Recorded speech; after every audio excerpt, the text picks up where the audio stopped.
नमस्कार विद्यार्थी मित्रांनो, मी प्रोफेसर रवींद्र देशमुख, डायरेक्टर उन्नती करिअर काउन्सिलिंग सेंटर. ज्या ज्या विद्यार्थ्यांना मेडिकल काउन्सिलिंग मध्ये पार्टिसिपेशन घ्यायचं आहे, म्हणजेच की ज्या विद्यार्थ्यांना MBBS, BDS, BMS, BHMS, BVMS कुठल्या पण मेडिकल कोर्सेसला ऍडमिशन घ्यायचं आहे, अशा विद्यार्थ्यांना एक मेडिकल ऍडमिशन प्रोसेस करावी लागत असते. तर आजचा हा व्हिडिओमध्ये आपण मेडिकल ऍडमिशन प्रोसिजर कुठल्या कुठल्या टाईपचे असतात, त्या कशा कशा पद्धतीने होतात, कुठल्या कुठल्या सीटसाठी होतात व त्यासोबत करंटली जी all India medical counselling process सुरू झालेली आहे त्याच्या शेड्यूल बद्दल चर्चा करणार आहोत. तर सर्वप्रथम तर ज्या ज्या विद्यार्थ्यांना मेडिकल काउन्सिलिंग मध्ये जायचं आहे, तर मेडिकल काउन्सिलिंग ही दोन विभागामध्ये डिवाइड केलेली आहे. एक म्हणजे की MBBS व BDS आणि दुसरी म्हणजे की आयुष कोर्सेस. म्हणजेच काय की ज्या विद्यार्थ्यांना MBBS BDS साठी जायचं असेल यांच्यासाठी ऍडमिशन प्रोसिजर ही वेगळी आहे. व ज्या विद्यार्थ्यांना आयुषच्या कोर्सेससाठी म्हणजेच BAMS, BHMS, BVMS किंवा नॅचरोपॅथी अशा कोर्सेससाठी ऍडमिशन घ्यायची असेल, यांच्यासाठीची ऍडमिशन प्रोसिजर ही वेगळ्या पद्धतीने आहे. ऑल इंडियाची MBBS व BDS साठी ज्या ऍडमिशन प्रोसिजर होते त्याच्यामध्ये परत दोन प्रकारचे ऍडमिशन असतात. एक म्हणजे ऑल इंडिया कोटा आणि एक म्हणजे स्टेट कोटा. आता ऑल इंडिया कोटा म्हणजे काय, तर ऑल ओव्हर इंडियामध्ये जेवढे काही गव्हर्नमेंट कॉलेजेस आहेत, त्या गव्हर्नमेंट कॉलेजेसमध्ये ज्या 15% सीट्स असतात किंवा ज्या काही सेंट्रल गव्हर्नमेंट युनिव्हर्सिटी आहे त्याच्या ज्या काही सीट्स असतात, त्या सर्व सीट्स ज्या आहेत त्या MCC थ्रू भरल्या जातात. व ते भरण्यासाठी त्यांची जी वेबसाईट आहे जिथून आपल्याला काउन्सिलिंग करावे लागते ती आहे mcc.nic.in. व त्याचप्रमाणे जे काही स्टेट्स म्हणजे जसं ऑल इंडिया कोटा हा पूर्ण महाराष्ट्रातल्या ऑल ओव्हर इंडियातल्या विद्यार्थ्यांसाठी असते, तसंच तुम्ही ज्या स्टेटमध्ये बिलॉंग करता त्या स्टेटमधले जे काही गव्हर्नमेंट कॉलेज व प्रायव्हेट कॉलेजेस आहेत त्याच्या सीट्स ज्या आहेत त्या तिथल्या लोकल गव्हर्नमेंट थ्रू भरल्या जातात.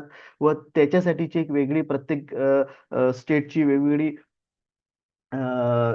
ऑथॉरिटी असते. त्या ऑथॉरिटी थ्रू ते ऍडमिशन प्रोसिजर केल्या जाते. महाराष्ट्रामध्ये जी ऑथॉरिटी आहे ते आहे CET सेल. त्यामुळे cetcell.mahaCET.org या वेबसाईट वरून आपण महाराष्ट्रामधल्या स्टेट कोट्यासाठीचे ऍडमिशन प्रोसिजर करू शकतो.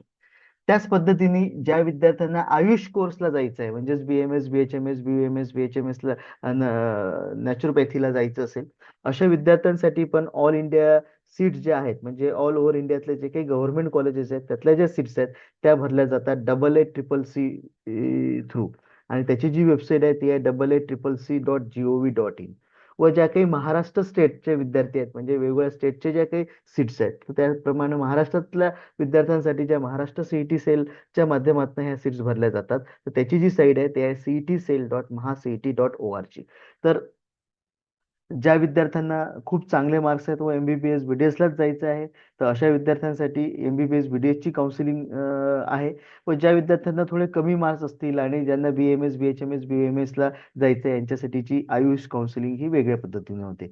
परंतु याचा अर्थ असा नाही की बाबा ज्या ज्या विद्यार्थ्यांना MBBS BDS ला जायचं आहे त्यांना आयुषला जाता येणार नाही किंवा ज्यांना आयुषला जायचं आहे त्यांना MBBS BDS ला जाता येणार नाही. ह्या दोन्ही पण प्रोसेस वेगवेगळ्या आहेत व ह्या एका मागे एक चालतात. म्हणजे पहिले MBBS BDS होते, त्याच्यानंतर आयुषचे कोर्सेसचे काउन्सिलिंग होते. तर तुम्ही दोन्ही पण काउन्सिलिंग प्रोसेसमध्ये पार्टिसिपेशन करू शकता.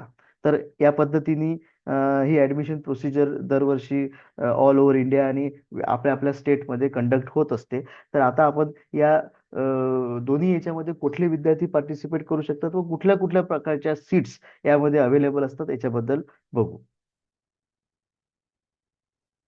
तर MBBS व BDS ज्या विद्यार्थ्यांना करायचं आहे, तर त्या विद्यार्थ्यांसाठी जसं मी तुम्हाला सांगितलं की एक ऑल इंडिया काउन्सिलिंग प्रोसेस असते व प्रत्येक स्टेटची ही वेगवेगळी पद्धत काउन्सिलिंग प्रोसेस असते. तर ऑल इंडिया काउन्सिलिंग प्रोसेस म्हणजे काय की पूर्ण ऑल ओव्हर इंडियामध्ये जेवढे काही गव्हर्नमेंटचे कॉलेजेस आहेत त्या गव्हर्नमेंट कॉलेजेसच्या 15% सीट्स ह्या पूर्ण ऑल ओव्हर इंडियामधले विद्यार्थी कुठल्या पण स्टेटमध्ये पार्टिसिपेशन करून ते सीट्स घेऊ शकतात.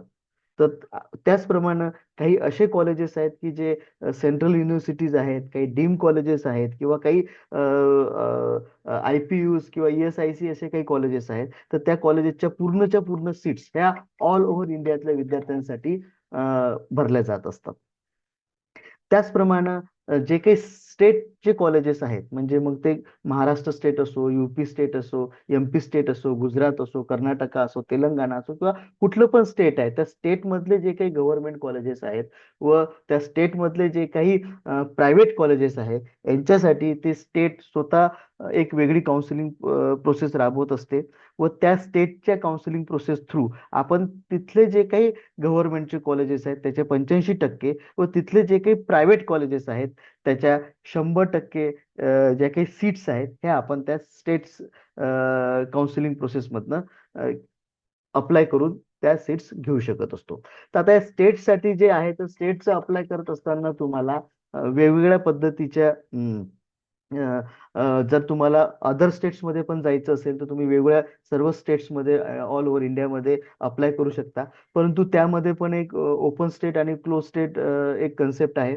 आता ओपन स्टेट म्हणजे काय, की असे स्टेट्स की ज्या स्टेट्समध्ये अदर स्टेटच्या विद्यार्थ्यांना पण पार्टिसिपेट करता येते, त्याला आपण ओपन स्टेट म्हणतो. जसं की कर्नाटका आहे, त्याच्यानंतर यूपी आहे, तामिळनाडू आहे, किंवा हरियाणा आहे. आता हे सर्व जे काही स्टेट्स आहेत या स्टेट्स ह्या ओपन स्टेट्स आहेत. इथल्या ज्या काही सीट्स आहेत या सीट्स आपण पण त्या स्टेटमध्ये पार्टिसिपेशन करून त्या सीट्स घेऊ शकतो व तिथल्या विद्यार्थ्यांना जी काही फीज पडेल त्याच फीजमध्ये आपण पण त्या तिथल्या सीट्स साठी अप्लाय करू शकतो. फक्त मात्र जे विद्यार्थी कॅटेगरीमध्ये बिलॉंग्स करतात तर फक्त कॅटेगरीचे बेनिफिट्स अदर स्टेटला आपण ज्यावेळेस अप्लाय करतो त्यावेळेस आपल्याला होत नाहीत.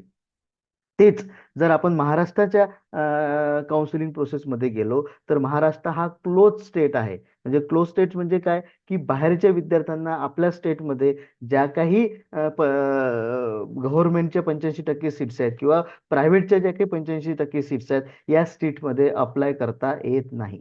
ह्या सीट्स फक्त आपण महाराष्ट्रातलेच विद्यार्थी त्यासाठी अप्लाय करतो व त्या सीट्स आपणच घेऊ शकतो. त्याला क्लोज स्टेट्स आपण म्हणतो. तर आता ज्या विद्यार्थ्यांना ऑल इंडिया काउन्सिलिंग प्रोसेसमध्ये जायचं असेल एमबीबीएस व बीडीएस साठी, अशा विद्यार्थ्यांना एमसीसीच्या साईडवर जाऊन रजिस्ट्रेशन करावं लागेल व त्याच्यातून आपल्याला ऑल ओव्हर इंडियातल्या सगळ्याच्या सर्व गव्हर्नमेंट कॉलेजमधल्या 15% ज्या सीट्स आहेत त्या सीट्सला आपण ऍडमिशन घेऊ शकतो. मग त्याच्यामध्ये तुमचे जे काही कॅटेगरीचे बेनिफिट्स आहेत ते पूर्ण कॅटेगरीचे बेनिफिट्स आपल्याला तिथे मिळू शकतात. म्हणजे जसं एससी किंवा एस टीचा विद्यार्थी असेल त्याला 0 फीज मध्ये ऍडमिशन मिळू शकते. ओबीसीचा विद्यार्थी असेल त्याला 50% मध्ये ऍडमिशन मिळू शकते व ओपनचा पण विद्यार्थी असेल आणि त्याच्याकडे जर 8 लाखाच्या खाली उत्पन्न असेल तर तो त्याचे पण काउन्सिलिंग फीस रिम्बर्समेंट जे आहे ते मिळवू शकतो. तर अशा पद्धतीने ही ऑल इंडिया कोटा आहे. परंतु ऑल इंडिया कोटामध्ये 15% सीट्स असल्यामुळे ऑल ओव्हर गव्हर्नमेंटच्या ज्या सीट्स आहेत त्याच्यामध्ये 15% सीट्स असल्यामुळे त्याचा मेरिट जो असतो तो हाय असतो. म्हणजेच काय, की महाराष्ट्रातले जे असे विद्यार्थी ज्या विद्यार्थ्यांना 650च्या वर मार्क्स मिळालेले आहेत व ते कुठल्या पण स्टेटला जायला तयार आहेत असेच विद्यार्थी गव्हर्नमेंटच्या 15% सीटसाठी ऑल इंडियासाठी पार्टिसिपेशन जर त्यांनी केलं तर त्यांच्यासाठी ते बेनिफिटेबल आहे. कारण जिकडे आपण 85% सीट्स आहेत आणि ऑल इंडियाच्या 15% सीट्स आहेत तर ऑब्व्हियसली 15% सीटचा जो कट ऑफ आहे हा 85% सीट्स पेक्षा हाय जाणार आहे. त्यामुळे ज्या विद्यार्थ्यांना चांगले मार्क्स असतील अशाच विद्यार्थ्यांनी ऑल इंडिया कोट्यामध्ये पार्टिसिपेशन जर केलं तर त्यांना ते बेनिफिट्स घेता येऊ शकतात. तर हे झाले 15% सीट्स ऑल ओव्हर इंडियातल्या गव्हर्नमेंट कॉलेजेससाठी. त्याच्यानंतर तुम्ही एमसीसी किंवा ऑल इंडिया कोट्यातनं जाऊ शकता 100% सीट्स ज्या डीम युनिव्हर्सिटीज आहेत. आता डीम युनिव्हर्सिटीज म्हणजे काय, जसं महाराष्ट्रामध्ये एमजीएम आहे किंवा प्रवरानगर लोणी आहे किंवा दत्ता मेघे दत्ता मेघेंचे जे वर्धा आणि नागपूरचे कॉलेजेस आहेत किंवा डी वाय पाटील युनिव्हर्सिटीज आहेत. अशा ज्या काही डीम युनिव्हर्सिटीज आहेत अशा डीम युनिव्हर्सिटीजच्या 100% सीटसाठी तुम्ही ऑल इंडिया कोट्यातून जाऊ शकता. परंतु या डीम युनिव्हर्सिटीचे जे काही फीज असतात त्या फीज खूप ह्यूज असतात. म्हणजे मिनिमम फीज जी आहे महाराष्ट्रामध्ये किंवा ऑल ओव्हर इंडियामध्ये ती सिम्बॉयसिस जी वुमन्स कॉलेज युनिव्हर्सिटी आहे त्याची आहे ती म्हणजे 10 लाख रुपये. आणि त्याच्यानंतर मग बाकीचे जे काही कॉलेजेस आहेत त्या सगळ्या कॉलेजेसची फीज ही 18 लाखाच्या वर आहे. डीम लोणीच्या कॉलेजची 17.5 ते 18 लाख रुपये आहे. एमजीएम ला तुम्ही गेला तर 21 लाख रुपये आहे. डी वाय पाटील किंवा मेघेंच्या कॉलेजेसला जर तुम्ही गेला तर 23 लाखाच्या वर पर इयर तिथली फीज आहे. त्यामुळे तिथली फीज खूप ह्यूज असते. त्यांचे कट ऑफ ऑब्व्हियसली कमी जातात. कमी मार्कांमध्ये पण तुम्ही तिथे ऍडमिशन मिळवू शकता, परंतु तिथल्या फीज या ह्यूज असतात, त्यामुळे तिथले कट ऑफ्स कमी जातात. त्याचप्रमाणे ज्या काही सेंट्रल युनिव्हर्सिटीज आहेत, जसं एम्स आहे, जिप्मर आहेत, AMU आहे, BHU आहे, अशा सर्व युनिव्हर्सिटी किंवा AFMC आहे, अशा ठिकाणच्या सर्व 100% सीट्स ह्या MCC थ्रू भरल्या जातात. त्याच्यानंतर काही ESIC चे कॉलेजेस आहेत, IPU कॉलेजेस आहेत, अशा सगळ्या कॉलेजेसला तुम्ही ऑल इंडिया कोट्यातून म्हणजेच MCCच्या साईटला जाऊन अप्लाय करून तुम्ही तुमची सीट अलॉट करून घेऊ शकता. व MCCचा शेड्यूल हा 14 तारखेपासून सुरू झालेला आहे. तर या प्रेझेंटेशन मध्ये आपण MCCच्या शेड्यूल बद्दल पण डिस्कशन करणार आहोत. तर हे झालं ऑल इंडिया कोट्याबद्दलचं, की ज्या विद्यार्थ्यांना टॉपचे मार्क्स आहेत, टॉपच्या रँकिंग मध्ये ते विद्यार्थी आलेले आहेत, ते विद्यार्थी ह्या सीट्स MCCच्या साईडला जाऊन अप्लाय करून घेऊ शकतात. परंतु ज्या विद्यार्थ्यांना फक्त महाराष्ट्रातल्याच MBBS व BDSच्या सीट्स पाहिजे आहेत, अशा विद्यार्थ्यांसाठी महाराष्ट्र CET सेलला जाऊन त्याचं शेड्यूल अजून यायचं राहिलेलं आहे. टेंटेटिव्ह 20 तारखेपासून याचं शेड्यूल येण्याची शक्यता आहे. त्याच्या आधी जर आलं तर आपल्या ग्रुपच्या माध्यमातून आपण तुमच्यापर्यंत पोहोचवणारच आहोत. तर हे शेड्यूल आल्याच्या नंतर आपल्याला CET सेलला जाऊन जे रजिस्ट्रेशन करावं लागणार आहे, तर हे CET सेलला जाऊन रजिस्ट्रेशन आपण MBBS व BDSच्या कोर्सेससाठी करू शकतो, की ज्यामध्ये गव्हर्नमेंट कॉलेजेस ऑल ओव्हर महाराष्ट्रामध्ये जेवढे काही आहे, त्यातल्या 15% सीट ज्या ऑल इंडिया कोट्यासाठी गेलेल्या आहेत, त्या सोडून ज्या 85% सीट्स गव्हर्नमेंटच्या राहिलेल्या आहे, या सीट्ससाठी आपण महाराष्ट्र काउन्सिलिंगच्या थ्रू म्हणजे CET सेलच्या थ्रू या 85% सीटसाठी अप्लाय करू शकतो. त्याचप्रमाणे जेवढे काही प्रायव्हेट MBBS व BDSचे कॉलेजेस महाराष्ट्रामध्ये अवेलेबल आहेत, या कॉलेजेससाठी पण आपल्याला याच काउन्सिलिंग प्रोसेसमधून म्हणजे स्टेट काउन्सिलिंग प्रोसेस जी CET सेल कंडक्ट करणार आहे, याच्यातून आपल्याला जाता येईल. ज्यामध्ये 85% सीट्स या मेरिट बेसिसवर होतील, म्हणजे तुमचे जे काही मार्क्स आहेत त्या मार्क्सनुसार आपल्याला ह्या सीट्स मिळतील. व 15% सीट्स या मॅनेजमेंटच्या असतात, ज्याला आपण IQ सीट्स म्हणतो, इन्स्टिट्यूट लेवल कोटा म्हणतो. तर त्या 15% सीटसाठी आपल्याला IQ साठी पण CET सेलच्या माध्यमातूनच अप्लाय करावा लागणार आहे. तर हे झालं MBBS व BDS बद्दल, ऑल इंडिया कोटा व स्टेट कोट्यासाठी. तसेच ज्या विद्यार्थ्यांना आयुषच्या काउन्सिलिंगला जायचं आहे, म्हणजेच BMS, BHMS, BUMS च्या काउन्सिलिंगला जायचं आहे व ज्यांचे मार्क्स चांगले आहेत, तर अशा विद्यार्थ्यांना ऑल ओव्हर इंडियामध्ये जर आयुर्वेदिक कॉलेजेससाठी अप्लाय करायचं असेल किंवा आयुषच्या कोर्सेससाठी अप्लाय करायचं असेल, तर तुम्हाला AACCच्या साईटवर जाऊन हे अप्लाय करावं लागते. त्याच्यासाठीच्या ज्या ऑल ओव्हर इंडियातल्या गव्हर्नमेंट कॉलेजेसच्या ज्या काही 15% सीट्स आहेत, या सीट्ससाठी आपल्याला अप्लाय करता येईल व आपल्याला ऑल ओव्हर इंडियातल्या कॅटेगरीचे बेनिफिट्स घेऊन आपल्याला ऍडमिशन घेता येईल. त्याचप्रमाणे जे काही डीम कॉलेजेस आहेत व ज्या काही सेंट्रल युनिव्हर्सिटीज आहेत, इथे जिथे जिथे आयुषचे कोर्सेस चालतात, अशा सगळ्या सीट्स या 100%च्या सीट्स आपल्याला AACCच्या साईटवर जाऊन अप्लाय करता येईल. जसं लोणीच्या कॉलेजबद्दल मी बऱ्याच जणांना सांगतो, कारण तिथली फीज कमी आहे. तर तिथे पण जर तुम्हाला आयुषच्या कोर्सेससाठी जर अप्लाय करायचं असेल, BMS त्यांचं मागच्या वर्षी नवीन आलं, तर त्यासाठी तुम्हाला AACCच्या साईटवर जाऊन अप्लाय करून ती सीट्स अलाउड करू शकता. व जी जनरल प्रोसेस आहे, की जे मॅक्झिमम विद्यार्थी करतात, ते म्हणजे महाराष्ट्राची. महाराष्ट्रामधल्या कुठल्या पण गव्हर्नमेंट कॉलेजेसमध्ये ज्या 15% सीट्स AIQ साठी गेल्या, त्या सोडून ज्या 85% सीट्स आहेत, यासाठी आपल्याला CET सेलच्या माध्यमातून अप्लाय करावं लागते व या CET सेलच्या माध्यमातून आपल्याला ह्या सीट्स 85% सीट्स मिळत असतात. तसेच ऑल ओव्हर महाराष्ट्रातले जे काही प्रायव्हेट BMS, BHMS, BUMS चे कॉलेजेस आहेत, इथल्या 100% सीट्स ह्या CET सेलच्याच माध्यमातून होतात. त्यातल्या 85% सीट्स हे मेरिट बेसिसवर, म्हणजे आपले जे काही रँक महाराष्ट्रातून आलेली आहे, त्या रँकच्या बेसिसवर होते व 15% सीट्स ह्या मॅनेजमेंटच्या थ्रू होतात. त्याचप्रमाणे काही BMSच्या BHMSच्याच काही सीट्स ह्या ऑल इंडिया कोट्यातून पण सीईटी सेलच्या माध्यमातून 15% सीट्स होतात. हे नॉन डोमिसाईल म्हणजे बाहेरच्या विद्यार्थ्यांना पण ते पार्टिसिपेट करता येतात व महाराष्ट्रातले विद्यार्थी पण तिथे पार्टिसिपेट करू शकतात. आणि थोड्याफार कमी मार्कांवर पण या ऑल इंडिया मधून आपण मागच्या वर्षी पण बऱ्याच विद्यार्थ्यांना या सीट्स मिळवून दिलेल्या आहेत. तर याच्याबद्दलची पण इत्यंभूत माहिती तुम्हाला काउन्सिलिंग सेंटरला येऊन पण घेता येईल, किंवा ज्यावेळेस ही काउन्सिलिंग प्रोसेस चालू होईल त्यावेळेस आपण ही माहिती तुम्हाला देणारच आहोत. तर अशा पद्धतीने all India quota, state quota याच्याबद्दल आपण एमबीबीएस, बीडीएस व आयुष या दोन्ही बद्दलची माहिती बघितलेली आहे. व सध्या जे काही शेड्यूल चालू झालेलं आहे, जे एमसीसीच्या साईडवर ऑल इंडिया कोट्यासाठी झालेलं आहे, तर त्याची प्रोसेस व त्याचा शेड्यूल बद्दल आपण आता डिस्कशन करणार आहोत. तर ज्या विद्यार्थ्यांचे चांगले मार्क्स असतील किंवा ज्या विद्यार्थ्यांना ऑल इंडिया कोट्यामध्ये एमबीबीएस व बीडीएस साठी अप्लाय करायचं असेल, त्याच्यासाठीची प्रोसेस चालू झालेली आहे. ती प्रोसेस अशी आहे की सर्वप्रथम तुम्हाला एमसीसीच्या साईटवर जाऊन रजिस्ट्रेशन करायचं आहे. त्याच्यानंतर तुम्हाला पेमेंट करायचं आहे. त्याच्यानंतर आपल्याला चॉईस फिलिंग करायची आहे व आपण जी काही चॉईस फिलिंग करू त्या चॉईस फिलिंग मधून आपल्याला सीट अलॉट होणार आहे. व ही सीट अलॉट झाल्याच्या नंतर आपल्याला त्या इन्स्टिट्यूटला जाऊन जॉईनिंग करावं लागत असते. जॉईनिंग म्हणजेच काय की तुमचे जे काही ओरिजिनल डॉक्युमेंट्स आहेत व सोबतच तुमच्या एक 3-3 झेरॉक्सच्या कॉपीज, फोटोग्राफ्स व त्या कॉलेजची जी काही फीज आहे ती फीज हे घेऊन जाऊन आपल्याला त्या कॉलेजला पहिले आपले डॉक्युमेंट व्हेरिफिकेशन होते व त्याच्यानंतर आपल्याला त्या कॉलेजला ऍडमिशन्स घेता येत असते. तर अशी ही टेंटेटिव्ह एमसीसीची प्रोसेस असते. तर त्या प्रोसेस डिटेल शेड्यूल्स आणि डिटेल्स मध्ये आपण खाली चर्चा करणारच आहोत. परंतु त्यासाठी लागणारी जी फीज आहे, तर तुम्हाला जर all India counselling through seat घ्यायची असेल तर त्यासाठी ओपन कॅटेगरीच्या विद्यार्थ्यांना 10,000 रुपये हे डिपॉझिट आहे व 1,000 रुपये हे तुमची प्रोसेसिंग फीज आहे. तर ही 10,000 रुपये जी फीज आपण भरत आहोत ही रिफंडेबल असते. म्हणजेच की आपल्याला जर समजा एखादं कॉलेज लागलं तरी हे रिफंड मिळते, किंवा जर एखाद्या कॉलेजला आपला नंबर लागलाच नाही, कुठल्याच कॉलेजला आपला नंबर लागला नाही तरी आपल्याला ही परत मिळत असते. परंतु 1,000 रुपये जी आहे हे नॉन रिफंडेबल आहे, म्हणजे त्याची प्रोसेसिंग फीज म्हणून हे एमसीसी आपल्याकडनं घेत असते. तर अशा प्रकारे ओपनच्या कॅटेगरीच्या विद्यार्थ्यांना जर एमबीबीएस व बीडीएस साठी ऑल इंडिया कोटामध्ये अप्लाय करायचं असेल तर 11,000 रुपये फीस ही आपल्याला भरावी लागते. त्यातले 10,000 रुपये हे आपल्याला रिफंड भेटते जर आपल्याकडनं कुठल्याच प्रकारची चुकी झाली नाही तर.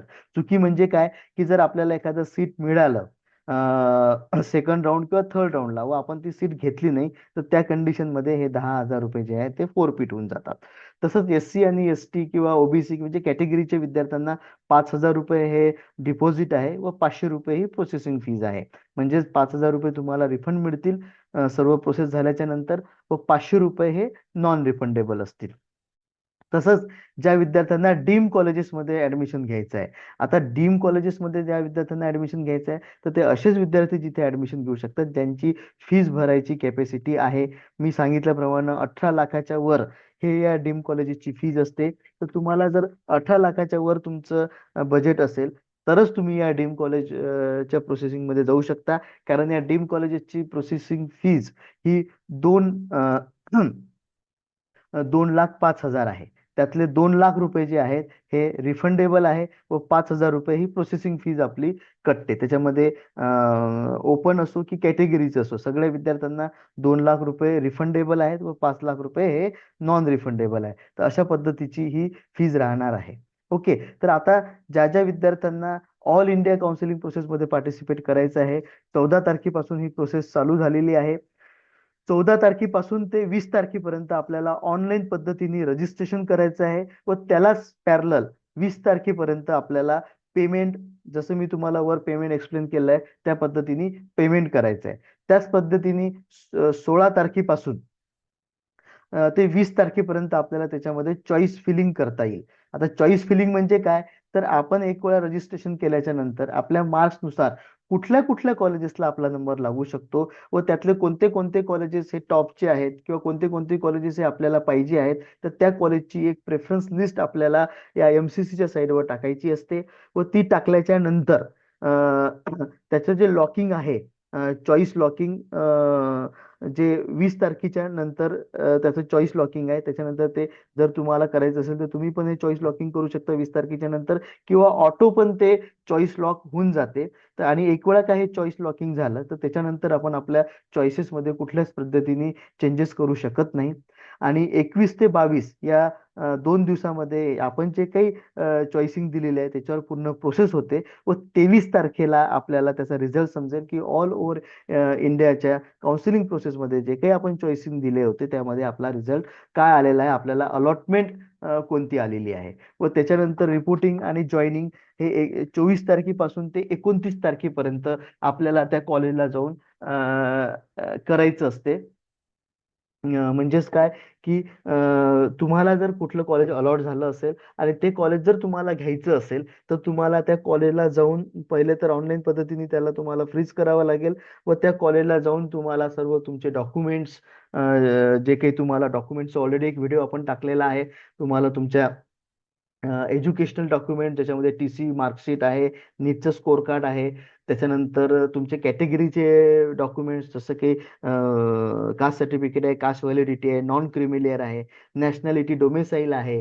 तर या हे सर्व डॉक्युमेंट्स घेऊन तुम्हाला कॉलेजला 24 तारखेपासून ते 29 तारखेपर्यंत जावं लागणार आहे. व तिथे जाऊन तुम्हाला सर्व डॉक्युमेंट व्हेरिफिकेशन तुमचं पहिले होईल. आणि त्याच्यानंतर तुम्हाला त्या कॉलेजची जी काही फीज असते ती फीज वेगवेगळ्या मोडने डीडीच्या रूपात किंवा आरटीजीएस करून तिथे द्यायची आहे. व तुम्हाला त्या कॉलेजला ऍडमिशन करून घ्यायचं आहे, जर तुम्हाला अलॉटेड कॉलेज घ्यायचं असेल तर. जर तुम्हाला अलॉटेड कॉलेजेस घ्यायचं नसेल व त्याला जर पुढच्या राऊंड मध्ये जायचं असेल तर तुम्ही त्याला नॉन फ्रीज ऑप्शन करून अपग्रेडेशन साठी टाकून तुम्ही पुढच्या राऊंड मध्ये पण त्याला जाऊ शकता. त्याच्याबद्दलचा डिटेल्स व्हिडिओ म्हणजे कॅप 1, कॅप 2, कॅप 3 त्याची प्रोसेस कशा कशा पद्धतीने चालते, मेरिट बेसिसवर सीट्स कशा मिळतात, याचा पण आपण एक डिटेल्स व्हिडिओ नेक्स्ट बनवणारच आहोत. याच्यामध्ये फक्त आपण ऑल इंडिया काउन्सिलिंग प्रोसेसचा शेड्यूल फक्त बघत आहोत. तर फर्स्ट राऊंड झाल्याच्या नंतर all India counselling process MCC ची जी असते याच्यामध्ये तुम्ही प्रत्येक राऊंडला म्हणजे कॅप 1ला, कॅप 2ला व कॅप 3ला अशा प्रत्येक राऊंड मध्ये तुम्ही नव्याने रजिस्ट्रेशन करू शकता. जर कॅप 1 मध्ये नसेल केलं तर कॅप 2 मध्ये करू शकता, कॅप 2 मध्ये नसेल केलं तर कॅप 3 मध्ये पण करू शकता.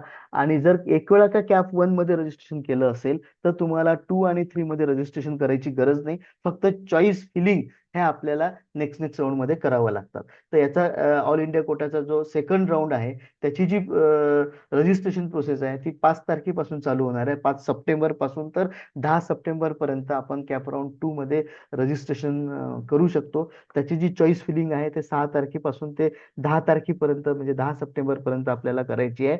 11-12 तारखेला आपण दिलेल्या चॉईस फिलिंग वर प्रोसेस होणार आहे. व 13 तारखेला आपल्याला रिझल्ट समजणार आहे, म्हणजेच आपल्याला काय अलॉटमेंट आलेलं आहे ते समजणार आहे.